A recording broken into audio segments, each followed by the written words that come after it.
은혜 받으실 하나님 말씀은 신약 333페이지 데살로니가전서 5장 16절에서 18절까지 말씀이 되겠습니다. 항상 기뻐하라. 쉬지 말고 기도하라. 범사에 감사하라. 이것이 그리스도 예수 안에서 너희를 향하신 하나님의 뜻이니라. 아멘.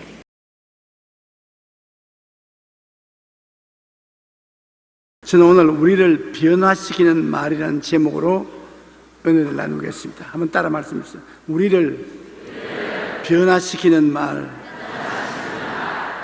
말은 우리의 사상과 감정을 표현하는 소리입니다. 그 말 소리를 듣고서 우리는 그 사람의 사상을 알고 감정을 압니다. 말을 못하거나 못 알아들으면 서로 교통이나 교제가 되지 않아서 답답합니다. 그러나 말만 해서 무슨 소용이 있습니까? 우리가 복을 나누는 말을 해야죠. 잘되게 하는 말을 해야죠. 남에게 화를 끼치게 하고 불안하게 하는 말을 해서는 안 될 것입니다.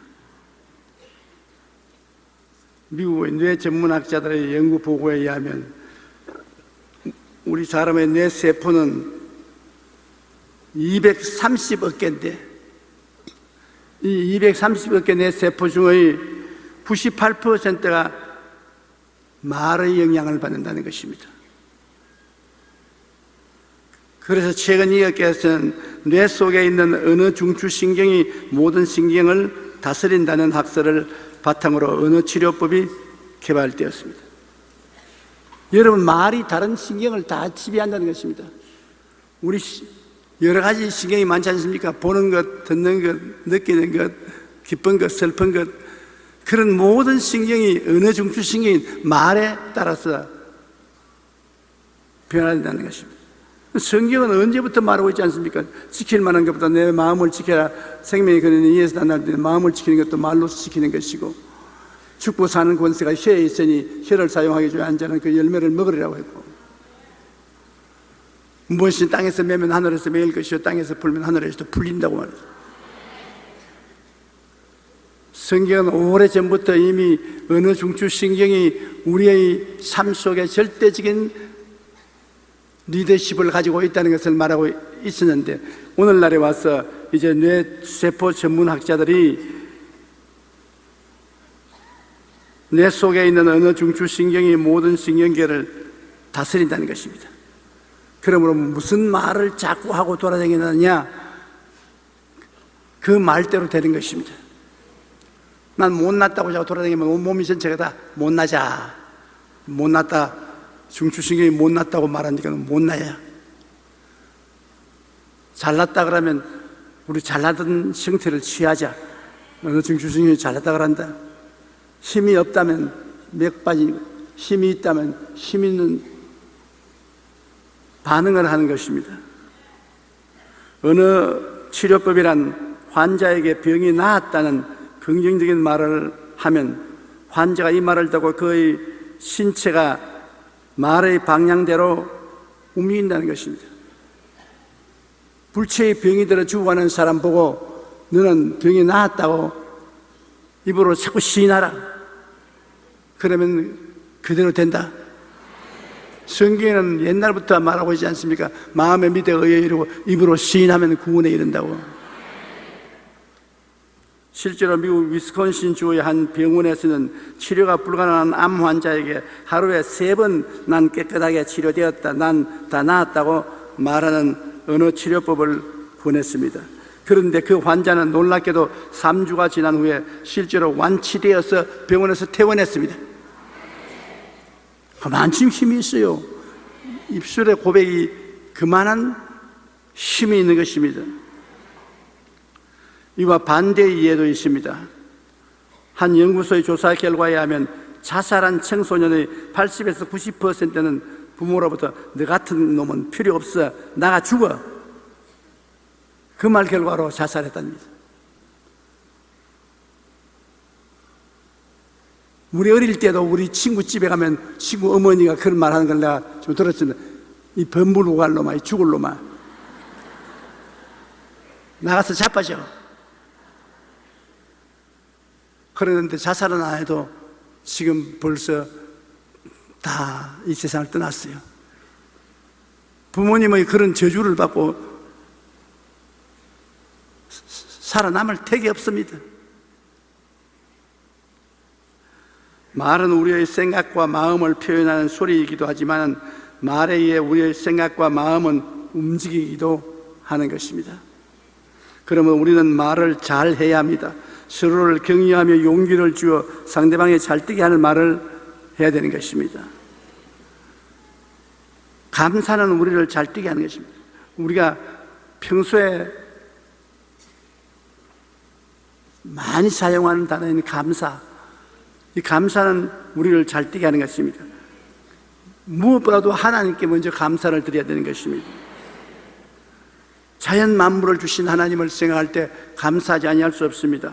사도행전 17장 24절로 25절에 우주와 그 가운데 있는 만물을 지으신 하나님께서는 천지의 주제시니 이는 만민에게 생명과 호흡과 만물을 친히 주시는 이심이니라.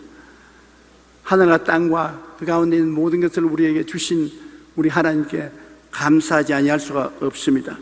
자연 만물을 주신 하나님께 감사하고 또 신령한 세계를 주신 하나님께 감사해야 되는 것입니다. 우리는 예수 믿고 영적인 세계를 얻었으니 감사하지 않습니까? 에베소 1장 3절에 찬송하리로다 하나님 곧 우리 주 예수 그리스도의 아버지께서 그리스도 안에서 하늘에 속한 모든 신령한 복을 우리에게 주시되, 우리에게 신령한 복을 주셔서 육체가 죽어도 속사람은 영원히 사는 길을 열어주셨습니다. 감사는 하나님을 기쁘시게 하고 영화롭게 하며 축복을 가져오는 능력을 나타내시게 만드는 것입니다. 하나님이 자연적으로도 영적으로도 이렇게 우리에게 복을 주셨으니 우리가 당연한 반응으로 감사를 해야지요. 시편 50편 23절에 감사로 제사를 드리는 자가 나를 영화롭게 하나니 그 행위를 옳게 하는 자에게 내가 하나님의 구원을 보이리라. 하나님께 감사를 하는 것이 우리가 올바르게 사는 길이고 하나님이 구원을 베푸는 길이라는 것입니다. 세브란스 병원 암센터 소장이신 이희대 박사의 간증을 읽고 큰 감동을 받았습니다. 그분의 간증은 이렇게 시작됩니다. 2003년 1월 청천벽력과 같은 일이 나에게 벌어졌다. 그리고 곧바로 병마와의 긴 싸움이 시작되었다. 이희대 박사는 암세포 발견 후 5번의 수술을 했지만 암은 간과 골반으로 전이되어 4번의 방사선 치료와 3번의 항암 치료를 받았습니다. 그리고 지금까지 12번의 암 재발이 있어서 수술하며 사투를 벌려야 했습니다. 그는 왜 나에게 이런 일이 일어졌을까? 왜 꼭 내가 암이 걸려야 되냐? 내 손으로 암 치료를 받은 사람이 얼마나 많은데, 그러므로 아직까지도 내가 할 일이 많은데 내가 이렇게 죽을 수가 있느냐? 우리 한국의 최고의 암치료 전문 의사인데 그 의사 선생님이 암에 걸렸으니 기가 막힌 일이죠. 그러나 투병 과정에 교회를 나가게 되었고 은혜 받고 구원받은 후 이전에는 원망스러웠던 일들이 오히려 감사의 제목으로 바뀌었습니다. 마음이 그렇게 변화되었습니다. 이렇게 몇 년을 암과의 싸움으로 투병하면서 유방암 전문가였던 이분은 어느 날 암 환자들을 모아놓고 성경 공부를 시작했어요. 아주 잘 시작한 겁니다. 저는 암 토의만 했는데 이제 성경 공부를 시작했어요. 그리고 하나님을 찬양하며 감사의 생활을 계속했더니 기적이 일어났습니다. 최근에 CT 촬영을 한 결과 그의 몸속에 남아있던 암세포가 더 이상 보이지 않았으며 감격과 기쁨의 눈물을 흘렸다는 것입니다.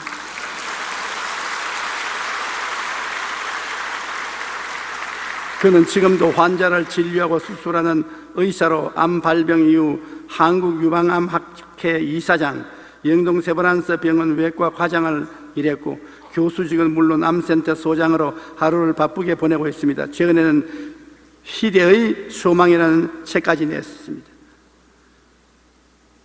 여러분, 지금 처해 있는 형편과 처지가 어떠하든지 우리가 자연 만물을 지으신 하나님께 감사할 때 이처럼 놀라운 기적이 일어나게 되는 것입니다. 감사는 어찌하든지 하나님을 기쁘시게 하고 축복을 가져오는 능력이 되는 것입니다. 그러므로 우리가 감사하지 못할 때 하나님께 감사하면 하나님이 그걸 큰 제물로 받아주시는 것입니다. 2009년 11월 25일자 사이콜로지 투데이라는 잡지에는 감사에 대한 기사가 나온 적이 있습니다. 최근의 연구 결과에 의하면 규칙적으로 감사를 많이 하는 사람일수록 그들의 삶이 더욱 풍요로워진다는 것입니다. 예를 들면 늘 감사하는 생활을 하는 사람은 자신의 행동을 잘 통제하여 바람직하지 않은 습관을 극복하고 자신의 능력을 넘어서 성공하는 경우가 많다는 것입니다. 또한 일을 하면서 늘 감사하는 사람은 더욱 생산적이고 창의적이며 바른 심성을 갖게 된다고 말합니다. 연구 결과에 의하면 감사할 줄 알고 늘 긍정적이고 낙관적인 생각을 하는 사람일수록 더 오래 살고 더 행복하게 살며 더 친절하여 사랑도 더 많고 성공적인 삶을 산다는 것입니다. 감사 갖다 주는 유익이 굉장히 많습니다. 1690년 정의기관의 권리를 설명한 프랑스의 물리학자 파뱅은 이런 말을 했습니다. 나는 세 가지 이내에 늘 감사한다. 첫째는 날마다 주시는 일용할 양식이요, 둘째는 몸의 건강이요, 셋째는 영원한 삶의 소망을 주신 그 때문에 감사한다고 했었습니다. 감사는 하나님을 기쁘시게 하고 영화롭게 하며 축복을 가져오는 능력이 됩니다. 그러므로 우리는 범사에 늘 하나님께 감사해야만 하는 것입니다. 저는 과거에 예수님을 믿기 전에는 자연 환경을 통해서 하나님께 감사하지 않았습니다. 하늘이 있으려니 있고 뭐 별들이 있으려니 있고 꽃이 피고 싶었지 내가 피라고 말을 했나? 산과 들에 짐승과 있는 건 다 자연적으로 생겼지. 감사하지 않았습니다. 그저 하늘에 태양이 있고 수목과 꽃들은 비가 오면 자라는 것이라고 생각했습니다. 그런데 예수님을 믿고 난 다음에 보니까 햇빛을 주신 하나님이 얼마나 감사한지, 공기를 주신 하나님이 얼마나 감사하고, 신선한 물을 주셔서 멋지게 하신 하나님이 얼마나 감사하며, 오곡백과를 먹고 살게 하신 하나님이 얼마나 감사한지 정말 감사가 마음에 느껴졌습니다. 아까 마사이족들 마시는 물 한번 보십시오. 흙탕물입니다. 그걸 마시고 있습니다. 우리는 맑은 수돗물을 마시고 있지 않아요. 그것만 해도 얼마나 감사해요. 그래서 저는 매일 기도할 때 아버지 하나님 오늘 또 입고 편히 쉬게 만들어주셔서 감사합니다. 우리 일상생활의 모든 일이 하나님이 주신 은총에 너무 감사합니다. 요사이는 감사하려고 애를 많이 씁니다.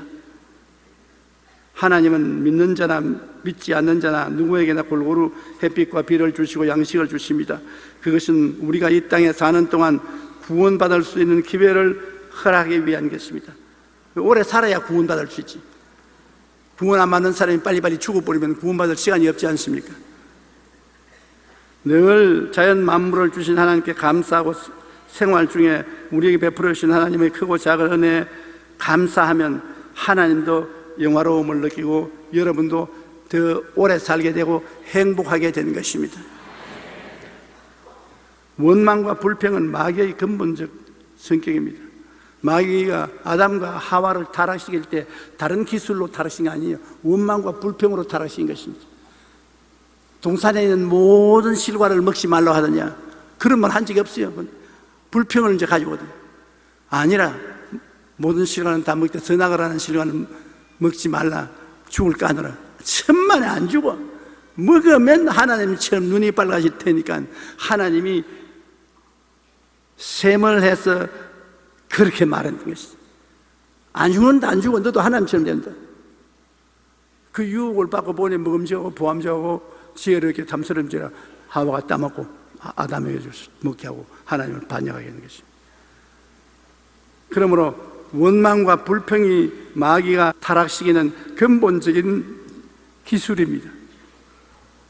인간은 그 이후로 부모로부터 타고난 DNA가 불평입니다. 출애굽한 이스라엘이 40년 광야를 방황한 근본적인 원죄는 불평 아닙니까? 모세를 따라서 애굽에서 나온 이스라엘 백성은 한시도 쉬지 않고 불평했습니다. 하나님조차도 견디지 못해가지고서 다 멸해버리셨습니다. 민수기 14장 28절 29절에 그들에게 이르시기를 야훼의 말씀에 내 삶을 두고 맹세하노라. 너희 말이 내 귀에 들린 대로 내가 너희에게 행하리니 너희 시체가 이 광야에 엎드러질 것이라. 그들이 무슨 말을 했기에 하나님이 그렇게 화를 냈습니까? 민수기 14장 2절에 이스라엘 자손이 다 모여 모세와 아론을 원망하며 온 회중이 그들에게 이르되 우리가 애굽 땅에서 죽었거나 이 광야에서 죽었으면 좋았을 것을. 헝가리의 부다페스트에 한 남자가 있는데 굉장히 불평을 많이 했습니다. 이 사람은 유대인인데 9 식구를 데리고 조그만 방 한 방에 사니까 사는 게 괴롭다 말입니다. 그러니까 랍비에게 와가지고서 불평을 많이 말합니다.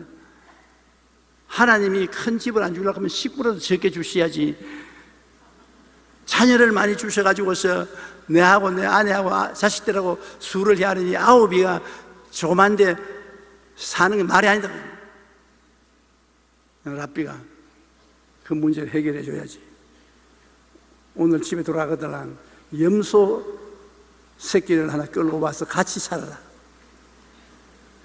9이나 있는데 염소까지 끌고 오라고요. 시킨 대로 하라니까. 염소를 끌고 집에 들어가서 염소를 데리고 같이 한 주일을 살고 내게 오느라.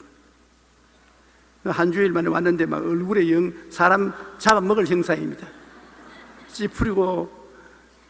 그렇지 않대 9사람이 사는데 염소가 와서 똥오줌을 사니 뭐 우리 사는 게 아니라 생지옥입니다. 왜 염소를 갖다 넣으라고 합니까? 그러니까 랍비가 웃으면서 오늘은 가서 염소를 제껴 놓아라. 우리를 쫓아버리고 너희들 식구만 살아라. 그리고 다음 주에 오너라. 다음 주에 오는데 얼굴이 환해서 꽃같이 핀 얼굴로 왔거든. 어디 그렇게 얼굴이 환하냐? 염소를 몰아내고 나니까 이제 살 것 같습니다. 우리 가족들만 오손도손 모여서 사니 얼마나 행복한지 모르겠습니다. 그래서 랍비가 하는 말이, 봐라, 행복이 있는데도 불구하고 행복한 줄 모르고 불평하면 있는 행복도 뺏긴다. 네가 하나님이 주신 행복을 감사하게 생각하면 그 행복이 너에게 넘치게 오게 된다. 그렇게 말해준 것입니다. 원망과 불평은 아담과 하와의 범죄 이후 인간의 유전자에 뿌리 박힌 마귀가 준 죄의 본성입니다. 그러므로 우리는 원망과 불평 대신 현재에 있는 것에 늘 감사해야 되는 것입니다. 그리고 하나님께 감사할 뿐 아니라 이웃에 감사를 해야 됩니다. 이웃을 기쁘고 만족하게 합니다. 이웃에 우리가 도움을 받았으면 감사하면은 이웃이 여러분을 도와준 보람을 느끼고 참 만족하게 됩니다. 그리고 더 장차 잘해주고 착한 이웃이 되는 것입니다. 하나님께 감사하는 사람은 이웃에서도 반드시 감사해야 돼요. 남편은 아내에게 감사하고 아내는 남편에게 감사하고. 속으로 하는데 뭐 속으로 하는 건 별 효과 없어요. 귀에 들리도록 해야지. 상대도 듣고 자기도 듣고 들어야지. 불평과 원망은 사나운 이웃을 만들며 서로 미워하게 만드는 것입니다. 에베소 5장 4절에 누추함과 어리석은 말이나 희롱의 말이 마땅치 아니하니 오히려 감사하는 말을 하라고 명령하고 있는 것입니다.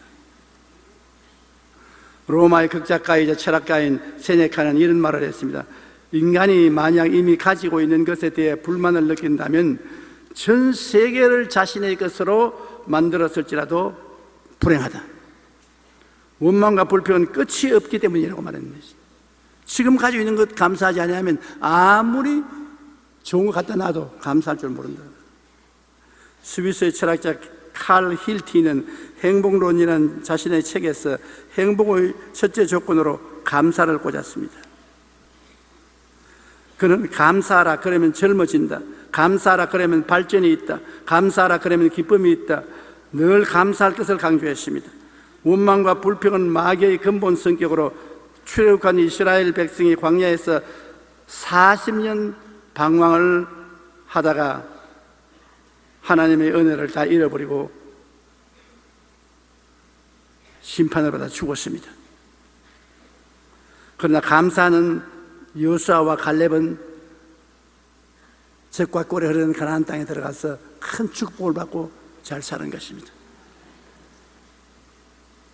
감사하면 끝까지 잘 살지만은 원망 불평하면은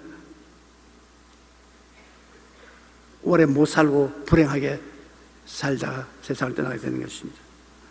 그 다음 또 우리가 흔히 늘 말하는 말이 있습니다. 찬양한다고 말하지 않습니까? 찬양은 우리를 잘되게 만드는 것입니다.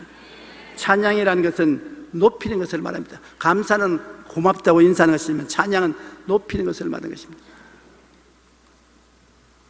아버지를 찬양하면 아버지 참 훌륭하다, 아버지 참 존경스럽다, 우리 어머니 참 훌륭하다, 훌륭한 어머니다, 이렇게 높이는 것을 말하는 것입니다. 우리가 찬송을 부르지 않습니까? 그건 찬송은 감사보다도 거의 하나님을 찬양하는 것입니다. 또 우리가 기도할 때도 하나님 찬양 드립니다. 예수님 찬양합니다. 우리를 위해서 피 흘려주신 그 은혜를 찬양합니다. 찬양하면 하나님이 그 찬양 속에 임하신다고 말하는 것입니다. 하나님이 거하시게 하는 처소가 되는 것이니 시편 22편 3절에 이스라엘의 찬송 중에 계시는 주여 주는 거룩하시니이다. 찬송 중에 거하시는 것입니다. 하나님께서 우리를 도와주시고 높여주십니다. 우리가 찬양을 하면은 하나님 와서 우리를 도와주시고 찬양한 우리를 높여주시는 것입니다.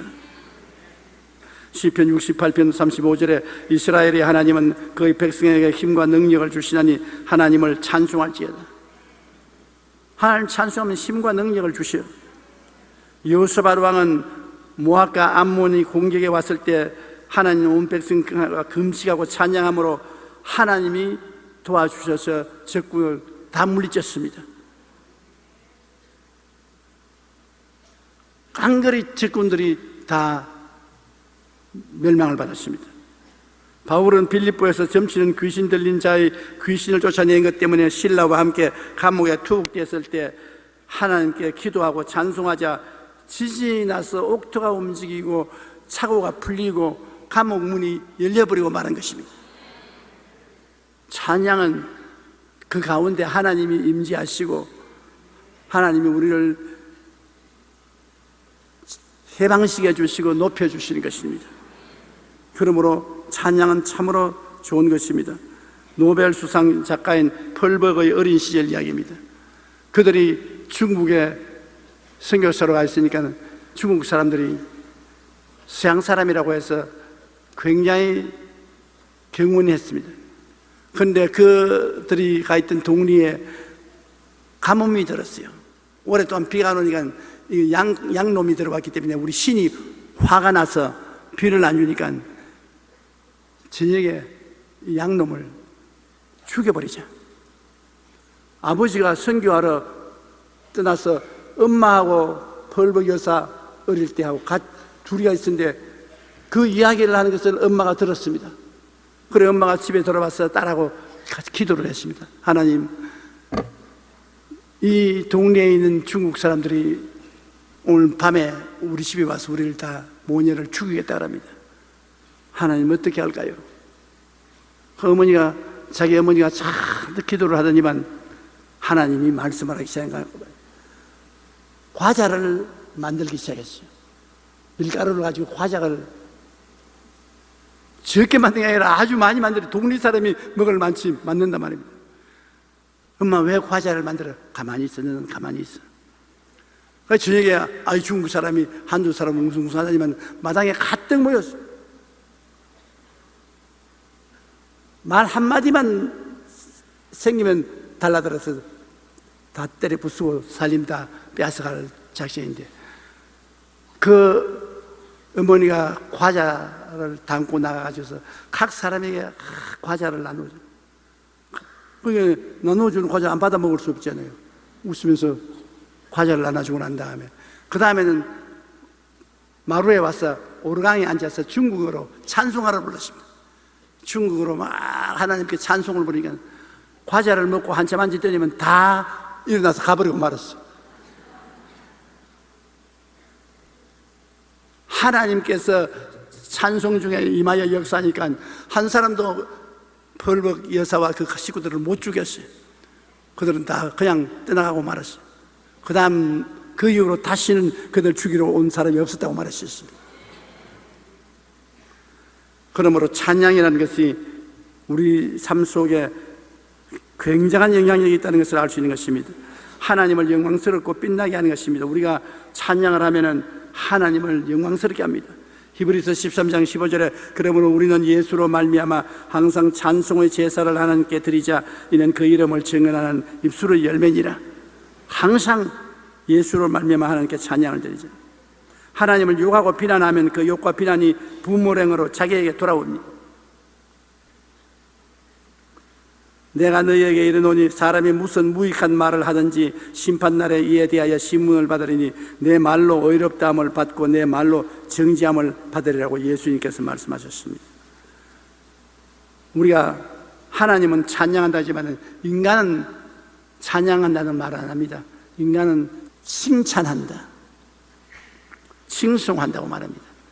우리가 하나님 찬양할 뿐 아니라 우리 같이 사는 이웃과 인간들도 끊임없이 칭송해야 되는 것입니다.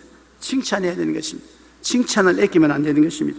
칭찬을 하면 크게 용기와 힘을 얻게 하고 더 발전하고 향상하게 하고 삶의 의미를 느끼고 기뻐하고 즐겁게 만들어주는 것입니다. 굉장한 효과가 있습니다.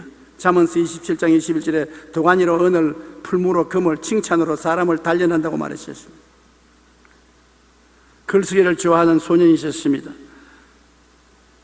그가 열심히 글을 썼으나 사람들이 읽어보고 별로 신통치 않게 느꼈습니다. 이 소년도 그냥 낙심이 되었습니다. 그래서 글쓰기를 포기해버렸습니다. 그 어머니가 그 아들을 꽃밭으로 데려가서 야, 이 꽃 좀 봐라. 아직까지 때가 안 된 꽃은 몽우리가 져 있지만 안 폈지 않냐. 때가 오면 다 아름답게 피지 않느냐. 너 문학적인 소질은 꽃봉오리와 같다. 지금 사람들 눈에 잘 안 보인다. 그러나 얼마 있으면 이것이 팍 퍼지게 되면 온 천하가 다 보게 된다. 근데 나는 너희 어머니니까 내가 너를 잘 알 수 있다. 그러므로 낙심하지 마라. 이 엄마의 말에 막 굉장한 용기와 힘을 얻었습니다. 엄마가 이렇게 나를 알아주고 신용을 하고 있으니 내가 용기를 내야 되겠다. 그래서 위대한 아동문학가가 된 한스 크리스천 안데르센이 바로 그분인 것입니다. 내가 어릴 때도 안데르센 동화를 읽었으니까 얼마나 오래된 책입니까?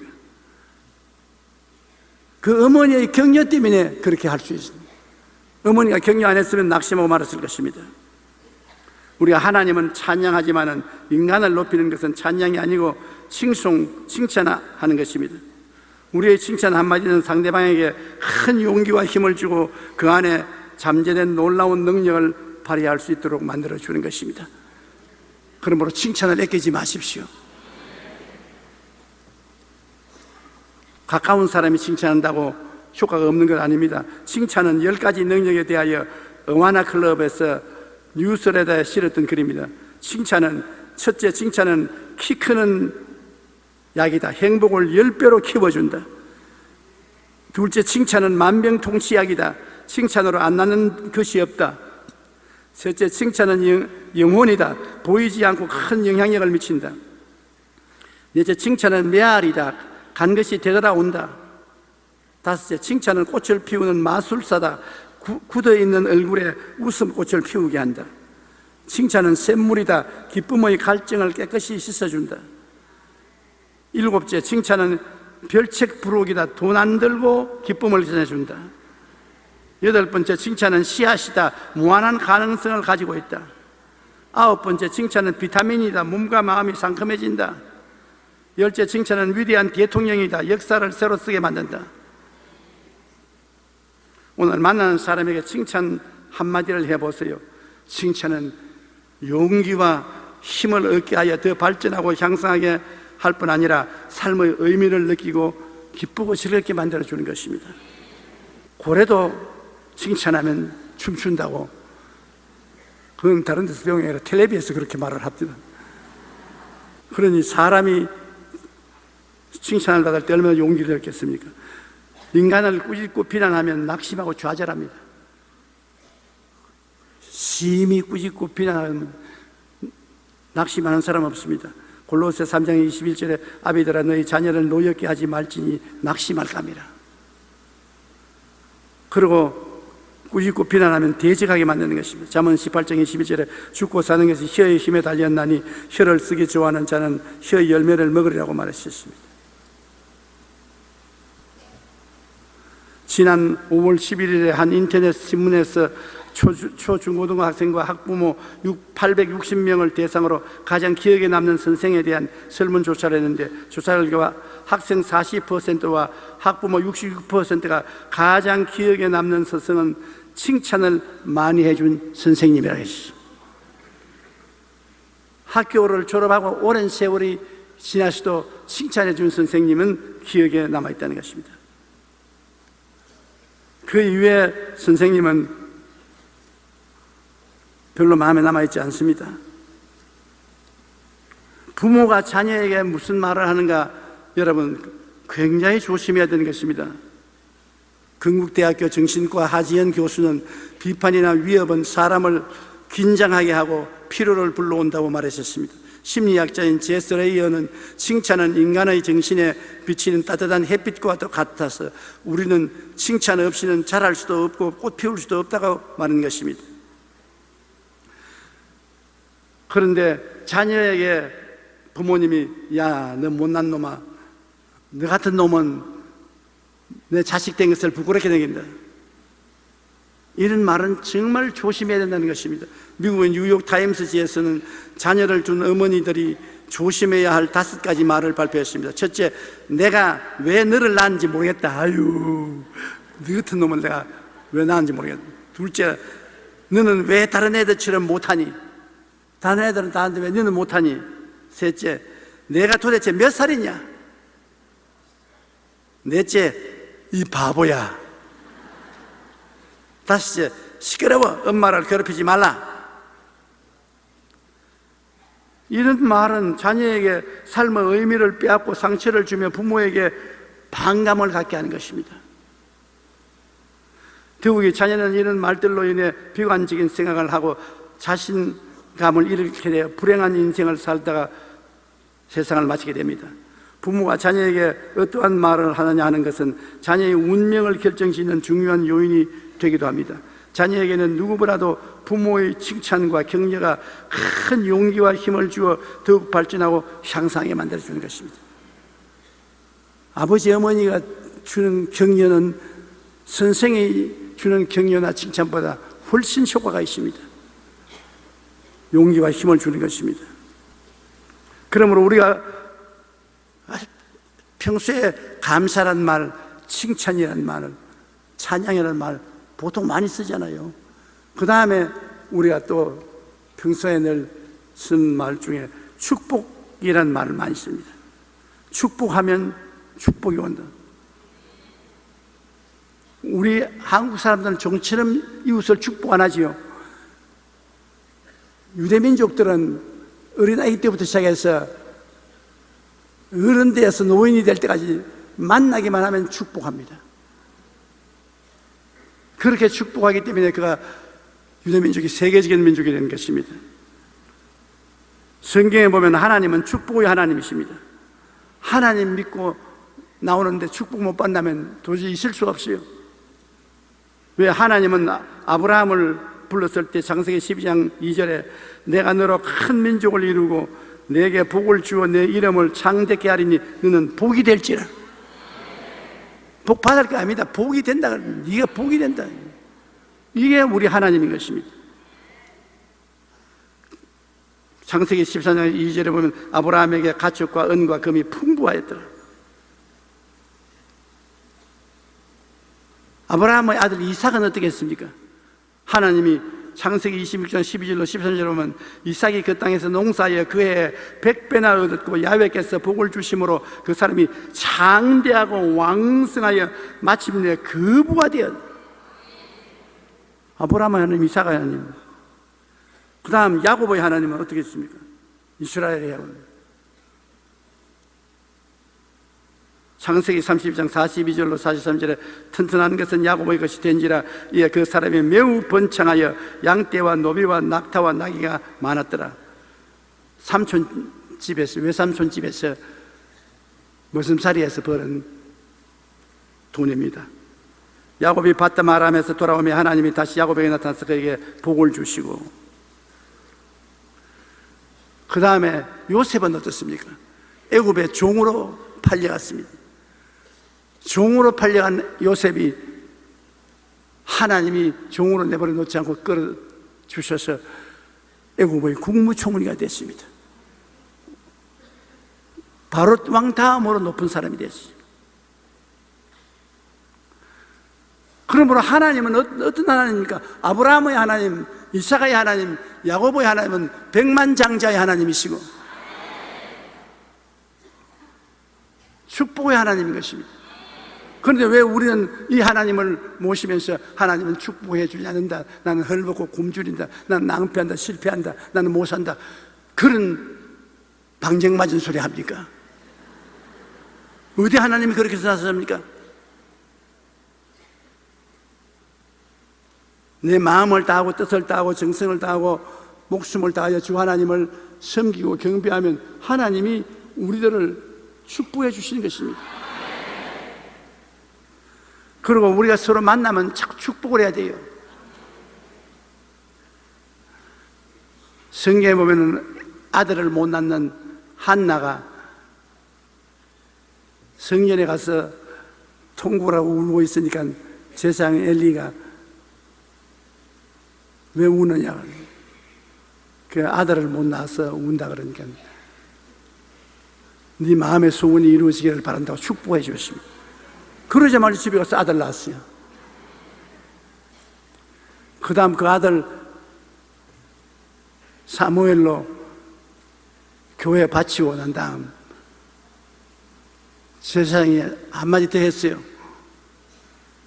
이 사무엘을 제사장으로 바쳤으니까 더 많은 아들, 딸을 주어서 하나님이 너희 가정을 복되게 하기를 원한다고 했습니다. 그러시면 집에 돌아와서 그렇게 전혀 어린애기를 못 낳던 한나가 애를 여러 명 낳았습니다. 신실하고 참된 믿음으로 축복을 하면은 그 축복이 임하는 것입니다. 무엇보다도 가족들을 축복을 해야 돼요. 예수님도 축복을 하십니다. 성천하시기 전 베다니 앞까지 나가서 손을 들어 제자들을 축복하셨다. 어린아이들을 안고 그들 위에 안수하시고 축복하였습니다. 히브리서 11장 20절로 22절에 보면 믿음으로 이삭은 장차 있을 일에 대하여 야곱과 에서에게 축복하였으며 믿음으로 야곱은 죽을 때 요셉의 각 아들에게 축복했다고 말하는 것입니다. 유대인들의 전통적인 아동교육에서는 축복하는 일을 가장 중요하게 여긴다고 말했습니다. 유대인들은 아이가 태어나면 제일 먼저 축복합니다. 이 아이의 생일이 되면 최고 절정은 축복의 메시지를 주는 것입니다. 바르 미츠바라는 성인식에서도 최고의 이 절정은 랍비와 부모 이웃이 모여 어른이 된 아이를 축복하는 것입니다. 부모는 아이가 학교에 입학할 때 축복하고 여행 떠날 때, 전쟁에 나갈 때 축복합니다. 또한 부모가 자신의 인생이 다 했을 때 자녀를 불러가 유언과 같은 마지막 축복을 남깁니다. 이처럼 태어날 때부터 가족들로부터 늘 축복의 말을 들은 유대인은 오늘 지구상에서 가장 영향력 있는 민족이 된 것은 당연한 일인 것입니다. 들어오며 나가며 축복의 꼴을 먹었으니 축복을 안 받을 수가 없습니다. 우리가 축복하면 하나님이 같이 따라와서 축복을 하시고, 우리가 저주하면 하나님이 따라오셔서 같이 저주하시는 것입니다. 아브라함 보고 뭐라고 하셨으면, 너에게 복 주는 자에게 복 주고 저주하는 자에게 내가 저주하겠다 했습니다. 그러므로 그냥 가만히 입을 놀려주지 마시십시오. 집에 있으면 같은 값이면 자꾸 축복을 하시라고요. 아유, 우리 맏아들 참 훌륭하지.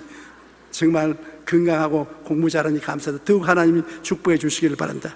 아유, 둘째 아들 너 마음에 더 행복하고 더 평안하고 기쁘게 복 주시기를 바란다. 아유, 딸내미 좋은 데 시집 가기로 축복한다.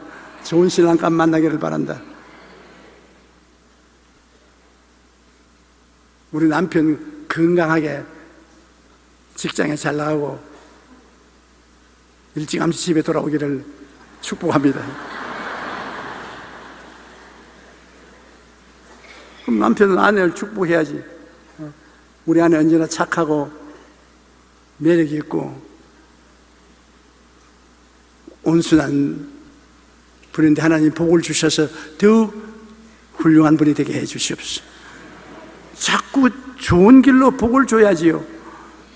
비난하고 공격하고 흉을 보면 안 되는 것입니다. 우리는 신실하고 참되며 믿음으로 우리의 자녀들에게 언제나 축복의 말을 해줘야 합니다.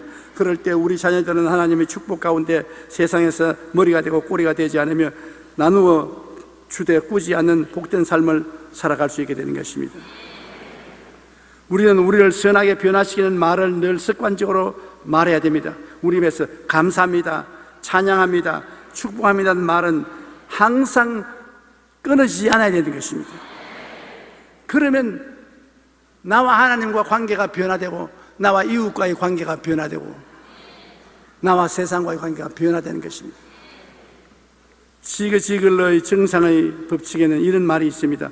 지구상에서 30억의 인구가 매일 밤 굶주린 배를 움켜쥐고 잠자리에 들어가는데, 그보다 많은 40억 인구가 매일 밤 따뜻한 격려의 말 한마디를 아쉬워하며 잠자리에 들어간다. 우리 역시 따뜻한 격려와 칭찬을 원합니다. 그런데도 이처럼 소중한 칭찬과 격려의 말을 하는데 인색합니다. 이탈리아의 사회학자이자 밀라노의 이울럼 대학교 총장을 역임한 프란체스코 알베로니는 최근 저술한 성공한 사람들의 말은 절반이 칭찬이라고 말하는 것입니다. 성공과 인정에는 칭찬이 깃들어 있다는 말을 했습니다. 성공한 사람의 생활의 절반은 남을 칭찬한다. 그러면 남을 흉을 자고 보는 사람은 자기가 실패하기 때문에 그런 것입니다. 남을 칭찬한 사람은 자기가 성공 속에 있기 때문에 그런 것입니다. 알베로니는 성공이란 사람으로부터 공개적인 인정을 받는 것이라고 정의하며, 인정이란 사람이 한 일을 기억하고 그것을 명확한 언어로 표현해 주거나 관심을 보이며 인사를 하는 등 행위와 언어를 포함하는 것입니다. 우리 모두는 타인으로부터 인정받고 칭찬받기를 원합니다. 그렇지요. 타인이 칭찬해 주는 거 좋아하지 흉 보는 거 좋아할 사람 누가 있습니까? 그러므로 저는 허리가 자꾸 구부러지니까 타인에게 칭찬받기 위해서 사람이 있으면 허리를 쭉 편다고요. 상당히 힘들어요, 쭉 펴는 게. 사람이 없으면 쭉 늘어져. 사람들 앞에 비평받는다는 것이 굉장히 중요한 것입니다. 여러분, 될 수만 있으면 마음을 활짝 열어놓고 남편이나 아내나 자녀들이나 잘하는 거 잘한다 그러십시오. 덮어버리지 말고 잘하는 거 덜 추워내가지고 잘한다고 칭찬하십시오. 그리고 못하는 것은 덮어버리십시오. 못하는 것은 용서해 주는 것이 좋습니다. 그래서 자꾸 서로 칭찬하고 격려하며 앞에서 끌어주고 뒤에서 밀면서 살아나가면 인생은 참 즐겁게 살아갈 수가 있는 것입니다. 우리는 늘 우리를 선하게 변화시키는 말을 하기 위해 노력해야 합니다. 감사와 찬양과 축복의 말을 넘치게 할 때 우리 자신뿐 아니라 이웃이 모두 변화되어 이 세상은 더욱 행복과 기쁨이 넘치게 되는 것입니다. 우리가 대학을 안 나와도 연구소에 가서 연구를 안 해도 감사는 할 줄 압니다. 찬양은 할 줄 압니다. 축복은 할 줄 압니다. 이 세 가지만 여러분 일상생활에 하면 여러분에게 행복이 끝나지 않습니다. 좋은 일이 끝이지 않고 다가오는 것입니다. 그래서 하나님이 항상 기뻐하라, 쉬지 말고 기도하라, 범사에 감사하라. 그리스도 예수 안에서 너희를 향하신 하나님의 뜻이라고 했는데, 여러분 하나님의 뜻을 쫓아 하나님이 그 기능을 주셨으니까 우리는 언제나 감사하고 언제나 하나님을 찬양하고 이웃을 칭찬하고 언제나 축복하는 여러분 되시기를 바랍니다. 오늘 여러분의 하나님의 축복이 넘치시기를 축원합니다. 다 같이 고개에서 기도드리겠습니다. 사랑이 많으신 우리 아버지 하나님, 우리가 복을 받을 수 있는 평범한 길을 우리가 쫓지 않고 따르지 않을 때가 많습니다. 하나님, 감사로, 찬양과 칭찬으로, 축복으로 우리의 환경에 하나님의 영광이 나타날 수 있는 것을 깨달아 알게 해주심을 감사합니다. 내 아버지 하나님, 그냥 지나가지 말고 이 세상에 채소에 소금 치듯 우리의 마음속에 감사와 찬양과 축복으로 소금치게 도와주시옵소서. 예수님 이름으로 기도합니다. 아멘.